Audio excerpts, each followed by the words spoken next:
ስልጣኔ፣ ኃይል እና ኩራት እነዚህን ቃላት የአንዱን የታላቅ የለንደን ክለብ መገለጫዎች ናቸው። ቼልሲ እግር ኳስ ክለብ ይባላል። በአሁኑ ጊዜ ሰማያዊ አርማ ላይ የሚታየው አንበሳ የክለቡ መለያ ቢሆንም የቼልሲ ታሪክ ግን ሁል ጊዜ እንደዚሁ አልነበረም። ክለቡ በ1905 ሲመሰረት መለያ ምን ነበር?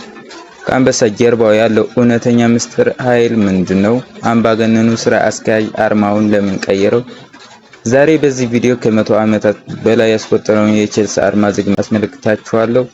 ቪዲዮ ከተመቻችሁ ላይክ፣ ለቻናሉ አዲስ ከሆናችሁ ደግሞ ሰብስክራይብ በማድረግ ጀምሩት።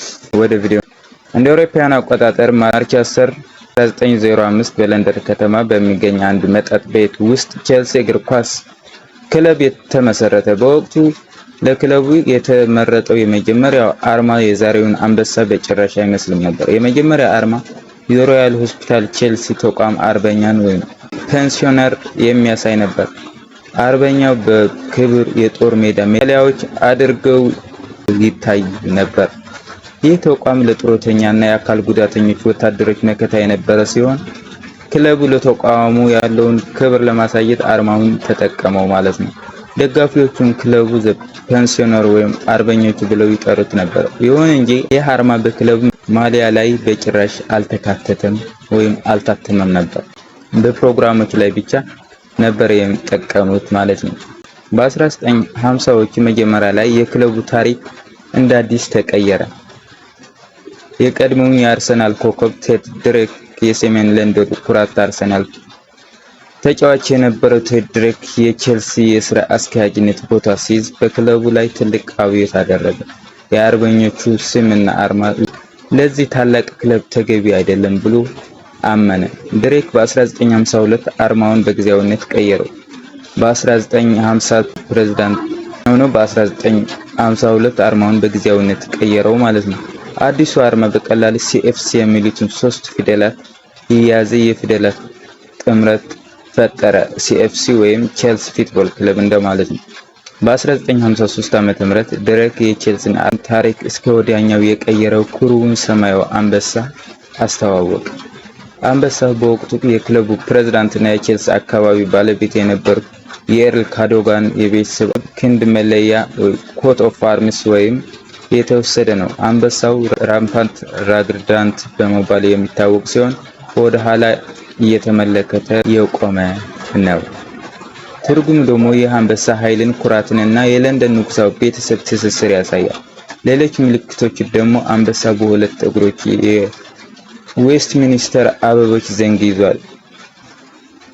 ዘንጉ የቼልሲ አካባቢ የሃይማኖት የበላይነትና ስልጣን ያሳያል። በተጨማሪም በአርማው ላይ 3 ቀይ ጽጌረዶች፣ የእንግሊዝ ብሔራዊ አበባና 2 እግር ኳሶች ይታያሉ። በድጋሚ ላስታውሳችሁ ቪዲዮ ከተመቻችሁ ላይክ፣ ለቻናሉ አዲስ ከሆናችሁ ደግሞ ሰብስክራይብ ማድረጋችሁ አትርሱ። እንቀጥል። 1980ዎቹ ለቼልሲ አስቸጋሪ ጊዜያት ነበሩ። ክለቡ በገንዘብ ችግርና በደጋፊዎቹ ሁከት ይማቀቅ ነበር። እንደ አውሮፓውያን አቆጣጠር በ1986 የክለቡ አስተዳደር አርማውን በድጋሚ ቀየረ። ከድሮው ሰማያዊ አንበሳና ትውፊት ጋር ምንም ግንኙነት አልነበረውም። ደጋፊዎቹ ክለቡ ታሪኩ እንደ ካደና እንደ ሸጠ ቆጠሩት። አርማውን የጭቆና ምልክት ተደርጎ ይታይ ነበር። ከዛ በ1970 ቼልሲ የኤፍኤ ካፕ ሲያሸንፍ አንበሳው በሁለት እግሮች የኤፍኤ ካፕ ዋንጫ ይዞ ይታይ ነበር።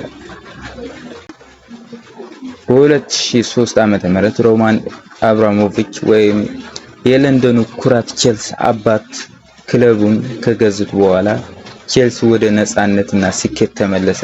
በ2005 የክለቡ የ100ኛ ዓመት በዓል ለማክበር አስተዳደር ደጋፊዎችን የሚወዱትን የድሮውን ሰማያዊ አንበሳ መመለስ እንዳለበት አመነ። አዲሱ አርማ በ1953 አርማ መሰረት ያደረገ ቢሆንም በዘመናዊ መንገድ እየተዘጋጀ ነበር። አንበሳው ዘንጉ፣ ቀይ ጽጌረዳዎችና እግር ኳሶቹ ወደ ቀድሞ ቦታቸው ተመልሰው አንበሳው አሁንም ወደ ኋላ እየተመለከተ እንደቆመ ሲሆን ዘንጉ አሁንም እንደያዘ ነው። አርማው በወርቃማ ክብ ውስጥ የተጠቀለለ ሲሆን ቼልሲ ፉትቦል ክለብ የሚለው ስም በግልጽ ይታያል። የመጨረሻ ምስጢር፣ ይህ አርማ ቼልሲ ከታሪኩ ከትውፊቱና ከለንደን ኩራት ያለውን ጥልቅ ትስስር የሚያሳይ ዘላቂ መለያ ነው ሆኗል።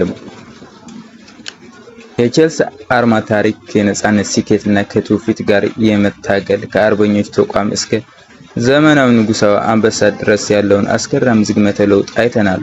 ዛሬ በሰማያዊ ማሊያ ላይ የሚታየው አንበሳ የክለቡ ኃይል፣ ኩራትና ታላቅነት ለዓለም ይመሰክራል። እናንተ ስለ ቼልሲ አርማ ከየትኛው አርማ ጋር ትስስር አላችሁ? ኮሜንት ላይ ጻፉልኝ። ቪዲዮውን ከወደዳችሁት ላይክ፣ ለቻናሉ አዲስ ከሆናችሁ ደግሞ ሰብስክራይብ በማድረግ የቻናላችን ቤተሰብ ይሁኑ። በሚቀጥለው የትኛው የታላቅ ክለብ ታሪክ ለማወቅ ወይም የሎጎ ታሪክ ለማወቅ ይፈልጋሉ የደወል ምልክቷን ይጫኑ። ኮሜንት ላይ ደግሞ የትኛው ክለብ እንደምፈልጉ ያሳውቁን።